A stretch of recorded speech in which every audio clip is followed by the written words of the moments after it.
The crown. The cheese incident. Tell me if it's too much, he said in a deep baritone. No, don't stop, Teresa replied greedily. The waiter shredded an unholy amount of cheese onto her pasta. He looked the customer in the eye when it started to create a mountainous peak on top. She sighed reluctantly and told him it was enough. His polite smile pushed away any embarrassment she was feeling. Anything else you need? I'll be here. He left the table of 4 women hearing them giggle as he went. The moment Mark was out of earshot, the table exploded. The tension that had held the group in suspended silence broke into a chorus of cackles, gasps, and one aggressively loud snort from Brenda seated across from Teresa. Teresa sat there, her face heating up, her almond brown skin flushing a deeper shade under the warm restaurant lighting. She used a single finger to push her deep red frames back up her nose, trying to summon a shred of dignity as she stared at the absolute avalanche of dairy on her plate. It wasn't just a garnish, it was a topographical event. Don't stop, Sarah mimicked, grabbing a breadstick and waving it like a conductor's baton. Girl, I thought I was watching a scene from a romance novel, but it turns out it was just a dairy commercial. I like cheese, Teresa defended weakly, though the corner of her mouth twitched upward. That signature mischievous smile broke through her shyness. She poked a fork into the white mountain. And he had a nice voice. It was hypnotic. I panicked. You didn't panic, Luce teased, leaning in. You made eye contact. That was a power move.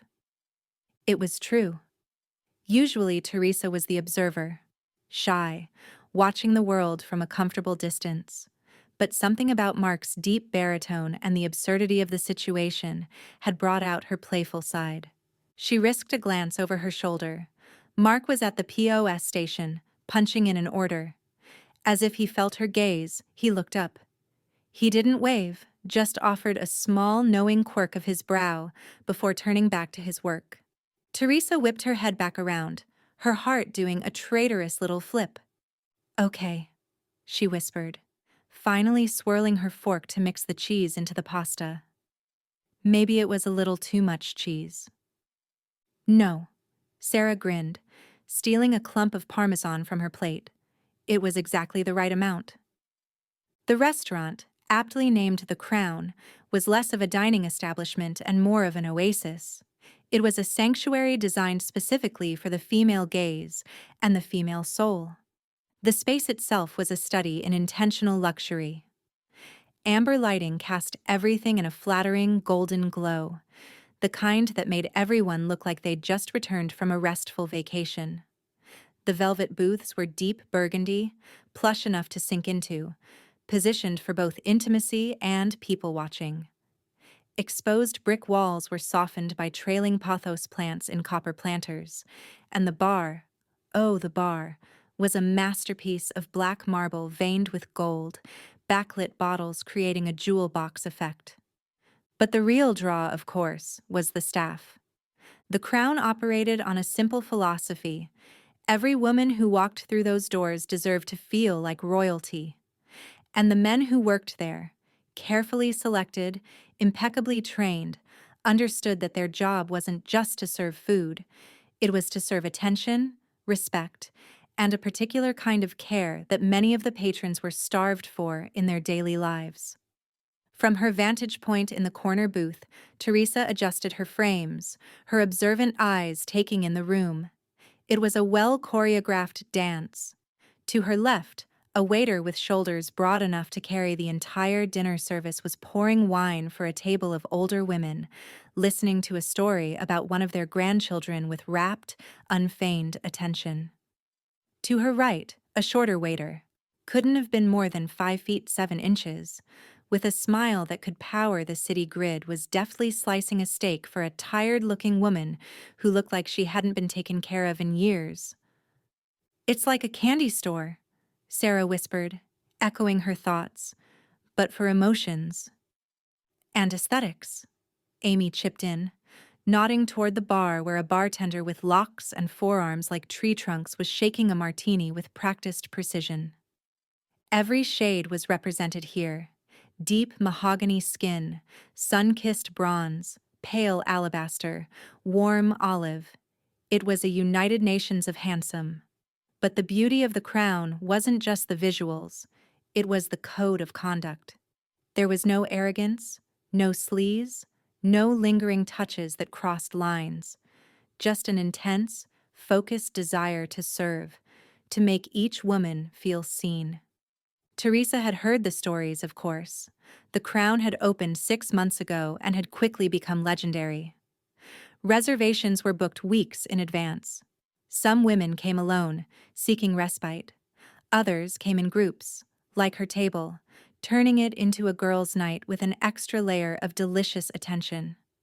There were whispers about the owner, someone with impeccable taste and a mysterious past, but no one seemed to know much beyond rumors. What everyone did know, the crown delivered on its promise, every single time. "Ladies!" Mark's voice rumbled behind them, causing the hairs on the back of Teresa's neck to stand up. She jumped slightly, nearly knocking her fork off the rim of her plate. He appeared like a phantom, holding a chilled silver pitcher. "Water refill?" he asked, his eyes lingering on Teresa for a fraction of a second longer than necessary. Or perhaps another round of cocktails to wash down the cheese? His expression was perfectly neutral, the picture of professional servitude. But Teresa caught the tiny, playful glint in his eyes. He was teasing her. Subtly. Respectfully. She felt that familiar heat rise in her cheeks, but her mischievous side won out. She tilted her head back, looking up at him. "Water is fine, Mark," she said, her voice steady despite the flutter in her chest. "Unless you have something stronger for someone who's just embarrassed herself?" "Your embarrassment was charming, ma'am," he replied smoothly, pouring the water without spilling a drop. "Not a flaw." The pasta, cheese mountain and all had been vanquished. The table was now littered with empty wine glasses and the relaxed, heavy silence of 4 women who were thoroughly satisfied with life. Mark reappeared, his timing impeccable, as always. He didn't just clear the table, he made the clutter vanish like a magician. In the background, Teresa noticed another waiter, tall, with warm brown skin and an easy smile, doing the same at a nearby table, that same efficient grace. It was part of the crown's magic. Nothing ever felt rushed, but nothing ever lingered too long either. "Now," Mark said, his voice dropping that octave that seemed to vibrate right through the table. "The most important question of the evening. Dessert?" Sarah groaned, patting her stomach. "Mark, I love you, but if I eat another bite, you'll have to carry me to the car." "We offer that service," he deadpanned, his face totally straight. The table erupted in giggles again. "However," he continued, "I believe there is always a separate stomach for chocolate." He turned his attention to Teresa. She was wiping her frames with a napkin. He waited until she slid them back onto her face, ensuring she could see him clearly. "And for the lady with the adventurous appetite," he murmured, referencing the cheese incident without mocking it. "I have a recommendation. It's off menu." Teresa looked up, her curiosity piqued, that shy demeanor shifting into interest. "Off menu? Is that allowed?" "For royalty. We make exceptions." He leaned in slightly, one hand behind his back. "It's a dark chocolate tart with sea salt and a chili-spiced caramel drizzle. Sweet, salty, and a little bit of heat. I think it suits you." Her breath hitched. A little bit of heat. She looked at him. Really looked at him. He wasn't just a waiter, he was paying attention. He had clocked her playful, spicy side hidden underneath the shy exterior. "You seem very confident in that choice," Teresa challenged softly, her lips curving into that mischievous smile. "I rarely miss," Mark replied, a ghost of a smirk touching his lips. "Shall I bring 5 forks? Or will you be keeping this one for yourself?" "5 forks," she said benevolently, glancing at her friends who were watching the interaction like it was a live soap opera. Then she looked back at him, emboldened. But bring it quick. I'm not known for my patience. Mark bowed his head, his eyes dancing. At once. As he walked away, Sarah kicked Teresa under the table. Okay, forget the cheese. The way he just analyzed your soul with a chocolate tart? That was the main course. The dessert was a revelation. The chili spiced caramel didn't burn, it hummed. It was a slow warmth that spread through her chest, perfectly contrasting the sharp bite of the sea salt. I hate him. Sarah mumbled around a mouthful of chocolate. He was right. It's annoying how right he was. Teresa didn't say anything, just hummed in agreement, licking a stray drop of caramel from her fork. She caught Mark watching from the service station. He didn't smile this time, he just gave a subtle nod, acknowledging her satisfaction. It felt intimate, a private conversation across a crowded room. When the bill finally arrived, the mood at the table shifted from euphoric to reluctant. No one wanted to leave the amber-lit cocoon of the crown. Mark placed the black leather folder in the center of the table. No rush, ladies. Stay as long as you like.